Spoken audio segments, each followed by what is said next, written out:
मित्र यदि ऐसा है, मुंह पर तो मीठी मीठी बातें करता है लेकिन पीठ पीछे छुरा। तो चाणक्य जी ने कहा है, सर्प के साथ रहना अच्छा है, लेकिन कुमित्र के साथ, दुष्ट व्यक्ति के साथ रहना बुरा है।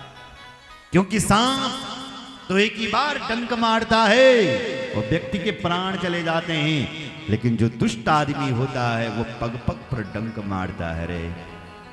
इसलिए दुष्ट का संग नहीं करना चाहिए।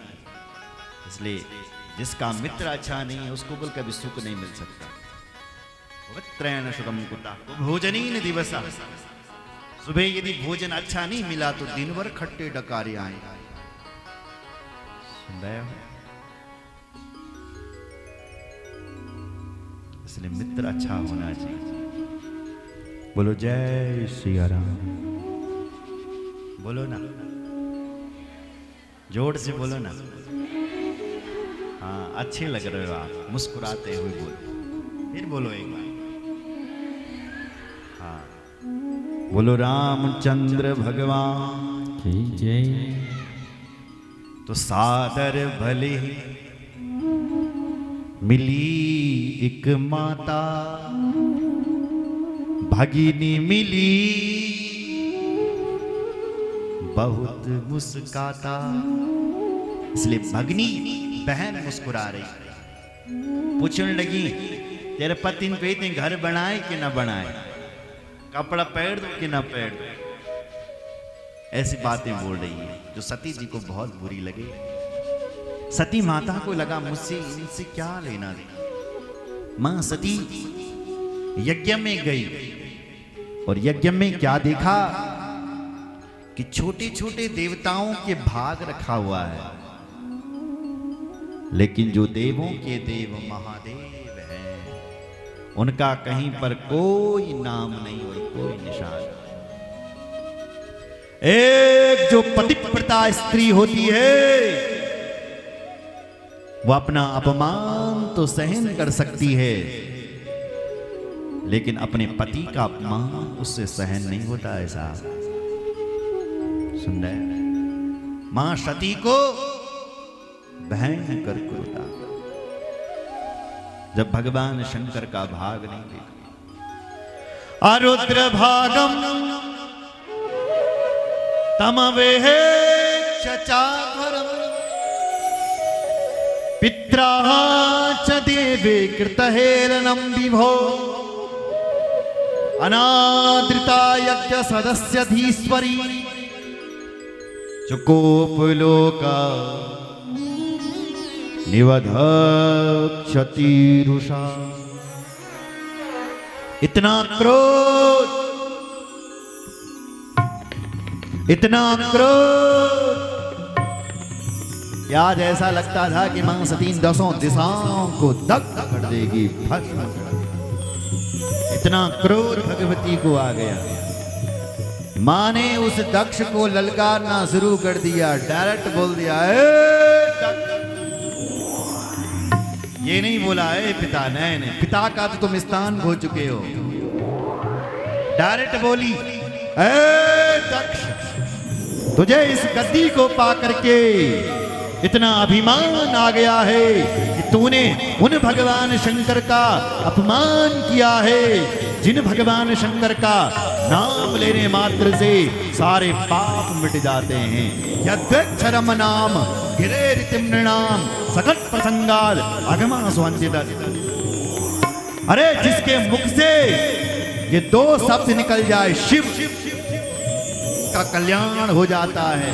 यद्वक्षरम नाम, ये दो अक्षर का नाम निकलता है जिसके मुख से, उसके अंदर के सारे पाप भाग जाते हैं। और तूने उन्हें भगवान शंकर का अपमान किया।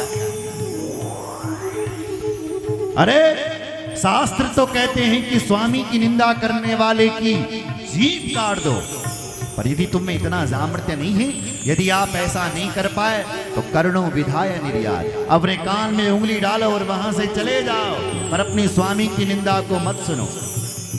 और ना ही मैं अपने कानों में उंगली डालूंगी, क्योंकि शिवजी मुझे पुकारेंगे, आओ आओ दाक्षायणी देवी, गोत्रम पदीयम भगवान यदाहा प्रसवध्वजा, शिव जी मुझे तेरे गोत्र से पुकारे, ये मैं नहीं सुन सकती हूं।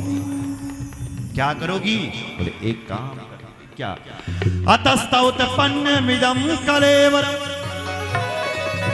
न धारयिष्ये सितकण्ठगर्हिणा, जगदस्य मोहादि विशुद्ध मंदसो, जुगुप्सितस्योद्धरणं प्रचक्षते। अतस्तौतपन्नमिदं कलेवरम्, तेरे द्वारा है ये शरीर उत्पन्न, तो अब मैं इस शरीर को ही धारण नहीं करूंगी, मां ने कहा। और उसी समय मां भगवती सती ने अपने अंदर से एक योग अग्नि को प्रकट किया महाराज, और उसी योग अग्नि में ही सत्या प्रज्ज्वाल समाधि ले ली। बोलो सती माता की जय। समाधि, तुम्हारे भीतर भी अग्नि, उस योग अग्नि में मां जली। 5 प्रकार की अग्नि होती है माताओं से जन। आप जिस अग्नि में घर पर भोजन बनाते हो ना, उस अग्नि का नाम है पावक अग्नि। जिस अग्नि में हवन होता है ना, उस अग्नि का नाम है शोभन अग्नि। जिस अग्नि में मुर्दे जलाए जाते हैं, सब जलते, उसका नाम है दक्षिण अग्नि। तुम्हारे भीतर भी एक अग्नि है जिसका नाम है जठर अग्नि, और एक योग अग्नि होती है। उस योग अग्नि में मां सती ने अपने शरीर को उसी समय जला लिया। मां सती का शरीर जलने लगा धक धक करके। मां सती के साथ जो गण आए थे, उन्होंने कहा हमारी मां सती का अपमान हो गया है, हम इस यज्ञ को सफल नहीं होने देंगे। उस यज्ञ में तहस तहस करने लगे। लेकिन भृगु जी ने रक्षोहण मंत्र की शक्ति से वहां से सारे गणों को भगाया। शिवजी के गण भागे, भगवान शिवजी के पास पहुंचे। भगवान शिवजी को सुनाया, हे महादेव, आपकी पत्नी सती उस यज्ञ में राख हो गई है, जल गई है। जैसे ही भगवान शंकर ने सुना, नारद जी का स्मरण किया भगवान शंकर ने। नारद जी उसी समय प्रकट हो गए। नारद जी ने प्रमाण दिया, ऐसा ही हुआ है। फिर भगवान शंकर को भयंकर क्रोध। पहले तो भगवान शंकर को कभी क्रोध ही नहीं आता है, क्योंकि ये भोले हैं, भोले भाले। लेकिन माताओं सज्जनों, जब भगवान शंकर को जब क्रोध आता है तो कालम महाकाल कालम कृपालम, फिर तो हमारे बाबा शंकर कालों के भी महाकाल हैं। दक्ष यदि अभी तक बच रहा था, भले वो कितनी भी गाली दे रहा था, अभी तक भगवान शंकर ने उसको मारा नहीं, क्योंकि इसलिए बचा हुआ था क्योंकि हमारी पत्नी का वो पिता है, पिता के नाते। पर अब जब पत्नी नहीं रही तो अब इसका बाप भी नहीं रहेगा। तुरंत भगवान शंकर को क्रोध आ गया और भगवान शंकर ने अपनी जटा को दे उखाड़ा और पर्वत पर दे पटका भयंकर बड़ा शब्द। जटाया समुद्र भूतो वीरभद्रो महाबल। अपनी जटा का बाल उखाड़ करके धरती से पटकने से वीरभद्र नाम का वीर प्रकट हो गए। और एक भाग से वीरभद्र जी प्रकट हुए, दूसरे भाग से भद्रकाली माता प्रकट हुई। आदेश दिया, जाओ दक्षम से यज्ञम जही। दक्ष को तुम यज्ञ सहित ध्वंस करके आओ। चल पड़े महाराज वीरभद्र। गणेश सहित महात्मा कई गणों के साथ वीरभद्र जी चलते। सहस्त्रबा और भुजगादि पाड़यो, 1000 हाथ में वीरभद्र जी। और तब चल रहे हैं कहाँ? बोले दक्ष के यज्ञ को ध्वंस करने के लिए। मां भद्रकाली भी चल रही है।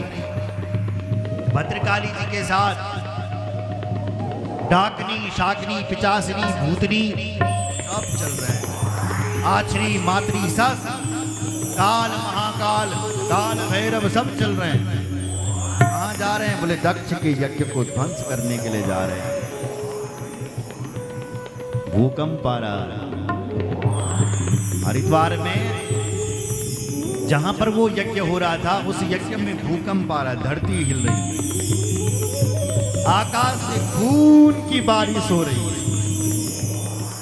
काय की बारिश? रक्त की बारिश हो रही है साहब। और आकाशवाणी हो रही है। आकाशवाणी कह रही है कि हे दक्ष, तेरे लिए धिक्कार है, धिक्कार है। दिग्जन्म, तेरे जन्म के लिए धिक्कार है, क्योंकि तूने जगत माता सती का अपमान कर दिया है। तूने भगवती सती को उन भगवान शंकर से दूर कर लिया है रे। तूने भगवान शिव जी की शक्ति को उनसे दूर कर लिया है। अब देखना, इसी यज्ञ से तेरा विनाश होने वाला है, विनाश होने वाला है। ऐसी आकाश, ये दक्ष जो है ना, भगवान विष्णु की शरण में जा रहा है। भगवान विष्णु से कहता है, हे प्रभु मेरी रक्षा करो, रक्षा करो, रक्षा करो। भगवान विष्णु कहते हैं नहीं। क्यों? बोले अपूजा यत्र पूजन्ते पूजनीयो न पूज्यते त्रीणि तत्र भविष्यन्ति दारिद्र्यम मरणम भयम। सुनो भाई दक्ष, भगवान कहते हम तेरी सहायता नहीं करेंगे। क्यों नहीं करोगे? क्योंकि हे दक्ष, जहां पर पूज्यों की पूजा नहीं होती है, वहां पर तीन चीजें होती है। त्रीणि तत्र भविष्यन्ति। क्या क्या? दारिद्र्यम मरणम भयम। वहां दरिद्रा देवी अपना डांका डाल देती है, मौत की देवी आकर के बैठ जाती है, और भय की देवी आकर के बैठ जाती।